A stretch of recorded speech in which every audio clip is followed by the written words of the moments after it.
Today on the podcast, this is a big moment, gang. ChatGPT Agent. It's a upgrade over ChatGPT Operator, which was OpenAI's very first navigate around a computer and do things for you in an automated way. Agent is kind of the successor to Operator, and it does some really cool things that are particularly relevant to accounting work. Believe it or not, but with that new tech comes some new interesting security considerations that they outlined. So today on the podcast, we're getting into what it does that the last generation doesn't do. We're talking about whether this is something you can actually put to work almost as a quasi AI employee. Is that something we can do now? And we're talking about how this actually in some ways changes my thoughts on what the accounting tech ecosystem potentially looks like this year. I hadn't thought of this as being a this year sort of thing, but some of that may be changing. So come on in, let's get into it.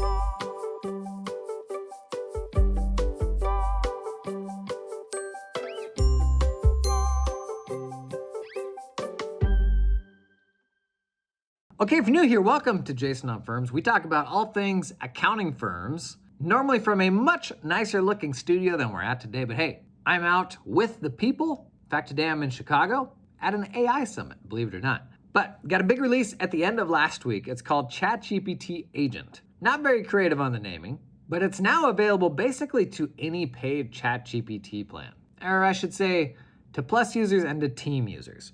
If you're in an accounting firm, you should absolutely be using the ChatGPT Team plan. Comes with some data protections. Last thing we want is our prompts being trained into the model when we're talking with ChatGPT about anything client related. So I send firms to ChatGPT Team because I don't want your staff not having access to ChatGPT and then doing the end around and using the ChatGPT free plan without permission. That's just something we got to avoid. But in this team plan, you now have access to this agent that can autonomously go out and do tasks on its own on the web. And that's exciting, but it's also a little nerve-wracking, right? Something that potentially has access to client information like going out and doing things on the web. The idea is that it can do it unsupervised. Is that wise? That's one of the things we're going to talk about. But first, let me sort of just break down how it works for you at a very high level. ChatGPT, normally that is a chat conversation, right? Or a speech conversation. You're talking with it. So you got this back and forth conversation stream. Maybe 6 months ago now, we got a tool from ChatGPT called Operator, and it actually lives at a completely different website. So if you're just using ChatGPT day to day, you wouldn't even bump into Operator, but honestly, you weren't missing much because it wasn't all that useful yet. And historically, Operator was only available on the $200 a month plan. But what Operator had was this built-in internet browser kind of in the chat experience. So I could say, as an example I've used in some talks, I could say, go out to the website for this conference, look at the agenda, and find any AI talks that I may want to catch. And so it would spin up a little browser, and you can see the browser in ChatGPT. It would spin up a little browser, it would find the website, it would find the agenda page, and it would look through kind of all the different talks and pull a list of anything that was AI related. And this is pretty exciting, right? This is what folks generally refer to as agentic AI, something that can go out and you set it with a specific task and it will try to complete that task. I don't want to say by any means necessary, but it will just keep working away in the background until it completes it. Now, sometimes it will get stuck. Sometimes it will ask you for help. And day-to-day business applications, reality is most of the things that we use are behind logins. So another feature of Operator was it could actually remember your logins. So if we're going to have it do stuff in QuickBooks Online or something like that. But biggest issue with Operator was it was slow. It got confused easily and wasn't really good enough to be that useful yet, but you could see where they were headed. It was an exciting signal for what was close. Now, what we just got the end of last week, Agent, it is a really, really big step forward of basically the same thing. So they've combined kind of the best of what ChatGPT has become now, which is much, much more adept at pulling information from the web, deep research. That's been a huge development for accounting firms this year. But they've pulled the best of all of that and the ability of ChatGPT to see into a huge number of websites to answer a question and pull back sources and all that. They've merged that ability with the Operator ability. That is the ability to visually see and navigate a website. Because sometimes it can work just fine and do what it needs to do without visually needing to see the website. But then other times it does need to see it. And so ChatGPT Agent now will on the fly figure out, do I need to be able to see and interact with the website to be able to do this task or not? Whereas Operator before, all it would do is load up every single web page. And so if it's like trying to get some background information and trying to figure something out for you, it like navigates to the website and opens up the whole website and it scrolls through the whole. Agent doesn't work that way. Agent takes the very best of what ChatGPT can do very quickly, just pulling information from websites without like visually having to navigate to the website. But then it can also do that, loading up its own little computer environment with an internet browser, but only when that's necessary. And so to give you some very basic examples of what I already have tested with Agent, I gave it a few tax source documents, and then I gave it a spreadsheet work paper template. And I said, go through these source docs, and this is like a very common thing, kind of the first step of putting together a 1040. Go through these source documents, they're all government tax forms, and enter them into this spreadsheet work paper template. What I used for the spreadsheet was Excel 1040. It's just this unbelievably huge spreadsheet workbook where they've rebuilt a bunch of the government forms, and they have all these sort of input pages for W-2s and brokerage statements and all that stuff. But this thing's like 60 some tabs, this spreadsheet. I gave ChatGPT Agent the spreadsheet and I gave it 3 source docs. 2 of them were W-2s and the other was a 1099B, like a brokerage statement. And I said, enter this stuff into my work paper template, the spreadsheet. And I was able to look at the spreadsheet, make sense of all the different tabs, find the right place for the W-2s, correctly enter all of the data from all of the boxes from the W-2s into the W-2 tab, and then pull all the dividend information from the brokerage statement and put it on a dividends tab. It did all of that flawlessly. And that's not rocket surgery, but that's a way bigger volume of tasks than ChatGPT's ever been capable of performing in one swing before. Like this was probably 70 or 80 numbers that it entered into a spreadsheet. And one of the sneaky unlocks here with ChatGPT Agent is it's vastly better at spreadsheet stuff than anything that we've ever had before. They actually showed this off in the demo. There's like some spreadsheet benchmarks. That is like how good different AI tools are at using spreadsheets, because of course that's a thing. But this one is much, much better than any other tooling we've had before at just hustling a spreadsheet. Like a big step. Like if I remember on the benchmarks, there was human level of goodness with a spreadsheet. There was previous state of the art, like the best anything was before. And Agent basically halved the difference. So it took a humongous step towards average human ability. And this is maybe one of the things that I think people are getting wrong about Agent already, is it's kind of like ChatGPT where we jump to like, what's the biggest, most impressive, hardest thing that we know? And we're like, can it do that? No? Well, then I'm safe for now. When the opportunity here, I think, is to use it for the menial, easy stuff that we're having to do day to day. So that was one example. Plugging tax source docs into an Excel spreadsheet. I think it's also very interesting because we have an entire category of tech tools that do this for us. What does it mean for them? We're going to circle back to that. But then the second thing I had to do was loop through all of the clients that I have access to in QuickBooks Online and see if any of the bank feeds are broken. Super common annoyance. You get in there when the month end close is due on the 12th. You log in on the 10th and you're like, let me just knock this out real quick. And then you find out that the bank feed's been broken since midway through last month. Now, I'm not a real accountant, so I no longer have my QBOA account that had like 300 and something clients under it. I now have a QBOA account that has 11 accounts under it, but all I did was I told ChatGPT Agent, log into my QBO, or maybe I said QuickBooks Online, and loop through each of the clients that I have access to and check to see if any of their bank feed connections are broken. That was literally all that I told it, like 2 sentences. So it navigates out to QuickBooks Online. It asks me to log into QuickBooks Online. We're gonna talk a little more about that. Once it's in there, it takes like a bit of clicking around for it to figure out how to switch between clients, but eventually it did the entire thing itself, and then it reported back to me in a table all of the clients and the status of their various bank accounts, because most of them have multiple accounts connected. First try. Yeah. And so I don't know what that would do with 100 clients. It probably wouldn't do the whole thing. It'd probably do some of them and then stop, because I imagine on the back end, there's only a certain amount of time that this thing is allowed to run so that OpenAI servers don't melt. But that actually works. And that's super, super impressive. But is it ready for prime time? Is it something we should actually be using? Today's episode is sponsored in part by Cloud Accountant Staffing, who helps you find talented offshore and nearshore accountants to come to work for your firm. It is run by former accountants. And a cool thing they just launched is what they're calling a candidate portal. That is, you can hop in, see the candidates they've found that could come and work with your firm, filter by years of experience, filter by software experience, filter by region. Are they in the Philippines, Latin America, South Africa? That matters. Depending on the role, is it important that the time zones align? Are they going to be doing anything client-facing? But they've now got kind of a self-service portal where you can go in, see the folks, book interviews like in real time.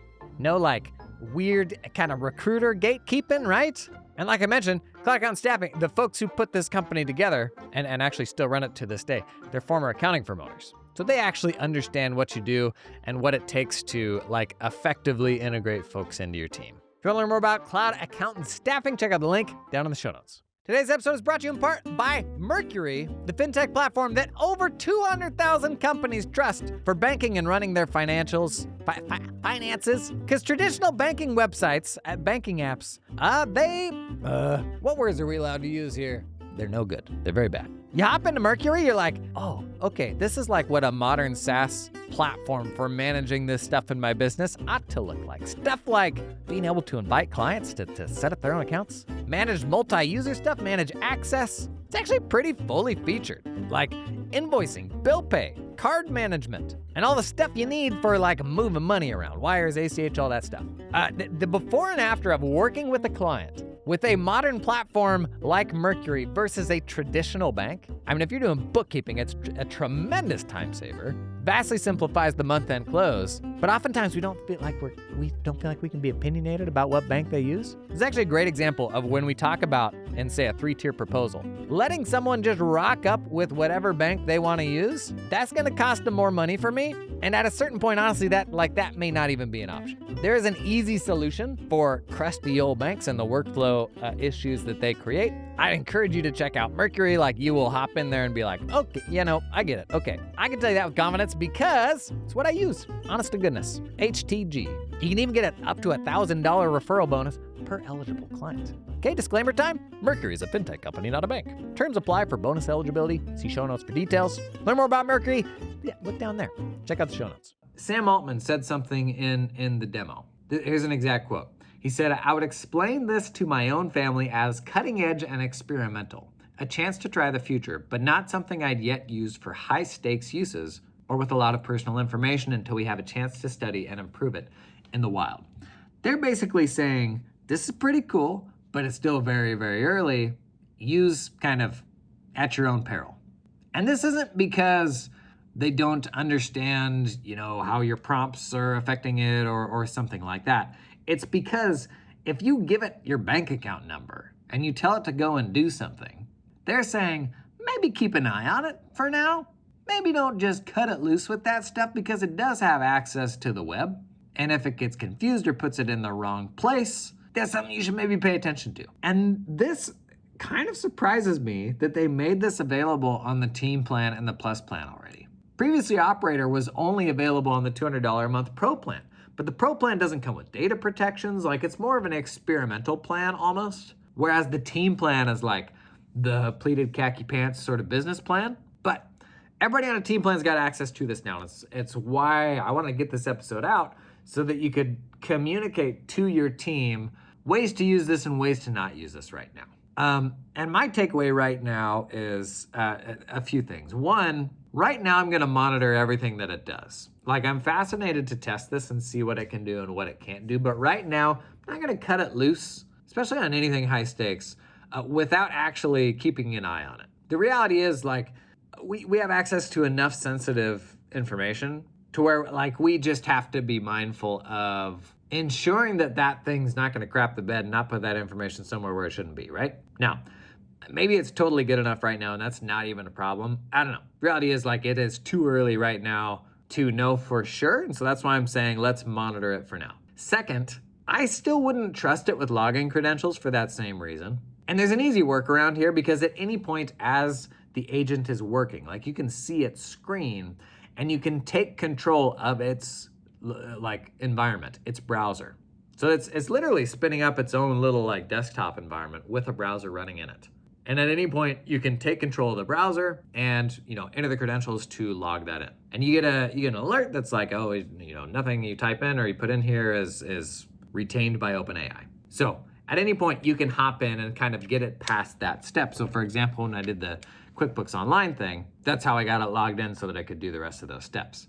Now, the tax source doc example, where that went into Excel, this is a great example of something that actually didn't even require its own little computer environment. But it's something that didn't work before because ChatGPT with Excel files or anything spreadsheet related was a little bit hit and miss. Like you open it up and it looks like a spreadsheet that a toddler put together. And still, like, you got to think about, how do I set this thing up for success? Like, if I just gave it a pile of documents and said, summarize this into an Excel work paper, you're not actually giving it instructions on how you want it to put that together.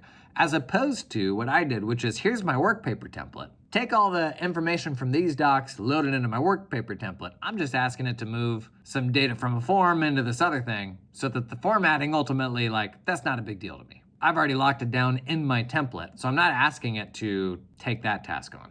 I got derailed before my third thought on how and when you should use this. So first thought is monitor everything it does for now. Second is I wouldn't trust it with login credentials yet. Third, experiment, like start kicking the tires on this thing. Because my mind's already jumping to small brain tasks that it would be really nice to have it do for us. Because another really cool thing about Agent is when a task completes, you can schedule it to recur. Oh, what are all the ways you can use this? I just got an email from somebody yesterday that's like, they had bought a firm and they'd inherited kind of some annoying workflows from the past owner, one of them being like they work with restaurant clients and they get these like daily printouts from restaurant clients and they have to enter it into sort of this spreadsheet template, but it looks a little bit different from each client because they're all printing this information from different systems. There's loads, like I had all sorts of examples of this working with dentists and like we had all sorts of dumb little workflow things where it was like, it's annoying that it's a problem, but at the end of the day, not the end of the world because these people are paying us a lot of money to move some numbers around. It's also an example of where, has there been a way to automate it previously? Probably. Like you could build a workflow, like you can build this sort of thing with Microsoft, not Power Automate, whatever the cloud version of this is. Like you can build a little app to extract the same numbers from a form that looks the same every single time and like put it into some sort of spreadsheet. There's ways to do this. It would take me like 6 hours of watching YouTube videos to figure it out. But the reality is like most people don't have the awareness or won't make the time to do that. You think about that workflow with ChatGPT Agent, it can absolutely do that. Let's say I have my client upload those reports to a shared folder every single day or something like that. And then Agent goes out at 8 a.m. every day, pulls those reports from the folder, goes to the spreadsheet, and enters like the specific items that you tell it to enter into the spreadsheet. It can absolutely do that right now. And the reaction to ChatGPT Agent so far has been kind of mixed because I would honestly say because it can't do really big complex things, but I would argue it doesn't need to. I think tech folks especially are guilty of this, software folks. They think the problems that we face, and I oftentimes tease software folks that they're like trying to solve 200 IQ problems when my reality is being mired in 60 IQ like client headaches day to day. They're not hard problems oftentimes. They're not technically challenging problems. They're just annoying. It's getting information from this system that doesn't have any way of getting information out in an automated way and having to get it over to that system. Like that's not my fault. That's a workflow headache. Somebody has to do it. It's annoying. And I wish it didn't exist because I'm very overqualified to move numbers from one thing to another thing. But these types of situations, it's what gets me very excited for ChatGPT Agent. Now, right now, this just works in the internet browser. But there's some other more experimental AI agents that will work on your desktop. And that's kind of the future that we're headed to. It's the same sort of thing that can work in your desktop environment. How cool would that be? The counter argument, and this isn't just with agents, but it's with a lot of things AI, is oftentimes, well, what about this other way to do it? There is another way to do it. You just got to do X, Y, Z. You got to be able to do like a triple salcal, Excel macro, SQL query, and then it does itself. In fact, oh man, we made the mistake of posting a a little short video. I may have shared this last week. A short form video about using ChatGPT to like do some cool stuff in Excel. And the comments were just, I mean, you got absolutely torched from all the sweaty Excel folks who are like, you didn't need ChatGPT to do X, Y, and Z.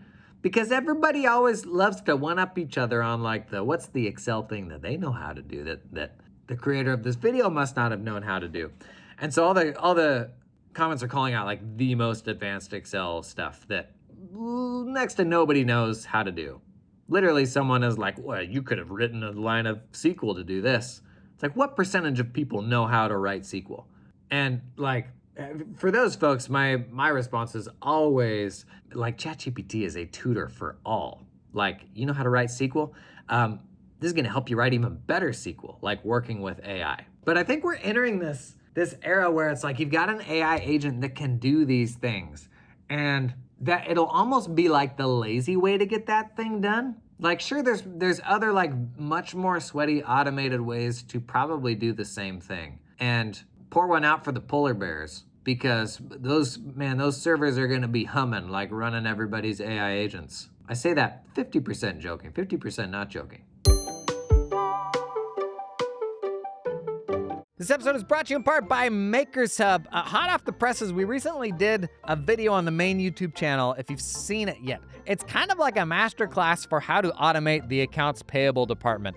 Soup to nuts, from beginning to end. From how you wrangle all the bills, to how you extract the goodies off the bills, to how you get them through like an accounting approval. That is making sure that the stuff on the invoice is correct and that the correct accounting codes are associated with every single item on a bill. To payment approval, which is completely different, because usually a different group of people have the keys to the castle to be able to make payment. But because most systems combine those two approvals, you end up with like the person who can make payments approving like the factual stuff on the bill when it's like they may not even actually know whether that was invoiced correctly or not. Clear through to like how payments get released, what accounts they're coming from, when they're going out the door. Super cool stuff. This is like the area of accounting that AI has most impacted, is accounts payable. I did a load of AP management in my firm. Even if you don't do it, you got clients who do it. I would super recommend actually you share that video we just did with clients that are doing this stuff, because it completely changes how you build your in-house accounting team.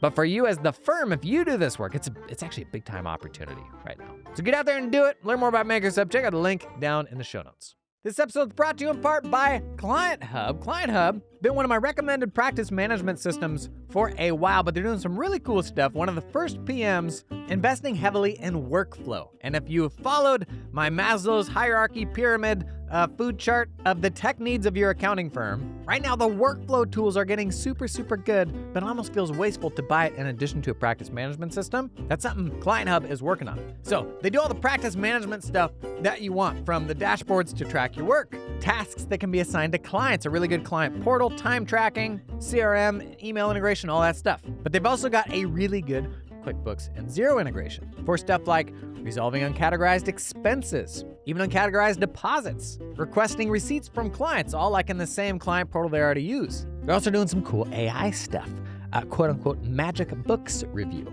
identify expense inconsistencies and other review items across the balance sheet and P&L. ClientHub, definitely worth checking out if you are a bookkeeping or cash practice. And I love that they're going hard on workflow now. Learn more about them. Check out the link down in the show notes.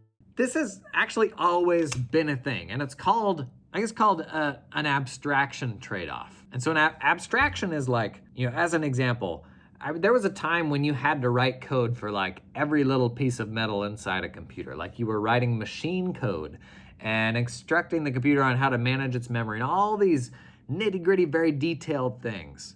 But over the years, all that's been abstracted to more like simplified, faster ways to develop code where it manages the memory for you and you don't have to think about all of that. And you have the really, really hardcore people that understand machine code and they say, what? Python, that's so lame. That's like kiddie code. We can squeeze more out of the hardware and do better resource management and all that with machine code, but it's extremely hard to write and very few people know how to do it. And so eventually, in all but the most resource intensive situations, people just went to the more simple, like abstracted code language.